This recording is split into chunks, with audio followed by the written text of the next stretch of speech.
anong kaguluhan nito? So, yan po ang ating pag-uusapan.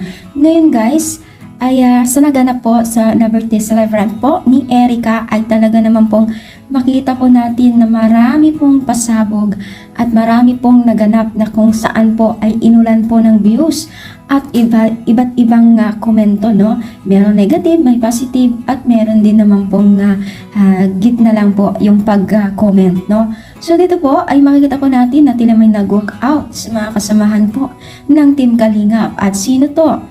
Ito ay si Aljon. So, ang role siguro dito ni Aljon ay laging magsiselos at workout, no? So, marami talagang natawa dito kay Aljon, no? So, kung mapapansin po natin guys ay napakagaling na director itong si Kalinga Prab sa kanilang pakulong ginagawa, no?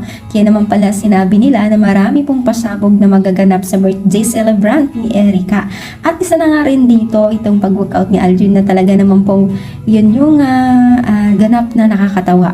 Kasi itong si Aljon guys, ayan, kahit may kapansanan, no, laking tulong po dito sa Team Kalingap. Kung mapapansin po natin ay talagang todo effort din po ang kanyang role dito. Kaya marami pong natutuwa sa kanya, no, sa kanyang kalagayan, no. Alam niyo ba, yung sa kanyang kalagayan ay malaki po ang tulong ni Kalinga Prab. Saan ka makakuha ng sahod, ng pera, ng ganitong kalagayan, no? So kung isipin natin dito sa Pilipinas ay pag once may kapansanan ay wala nang kakayahan kumita. Pero sa tulong po ng Team Kalingap ay nandyan po na gumabay kay Aljon at nagbibigay po ng chance para maabot po ang kanyang pangarap, no? Kasi nag-aaral din po itong si Aljon at itong si Aljon din po guys ay talagang isa rin po siya sa talento, no? Talentado, no? So, dito nga, no, marami po talagang natutuwa sa mga naganap dito sa birthday celebrant po ni Erica.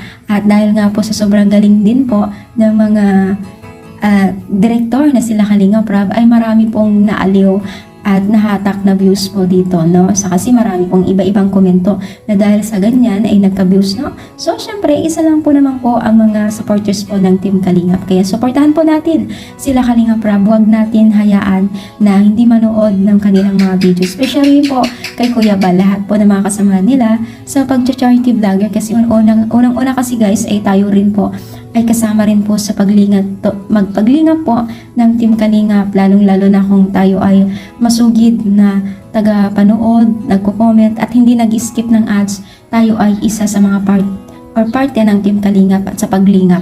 May pera man tayong binigay o wala ay kasama po tayo. Kaya good luck guys, supportahan po natin sila. Thank you so much guys and God bless.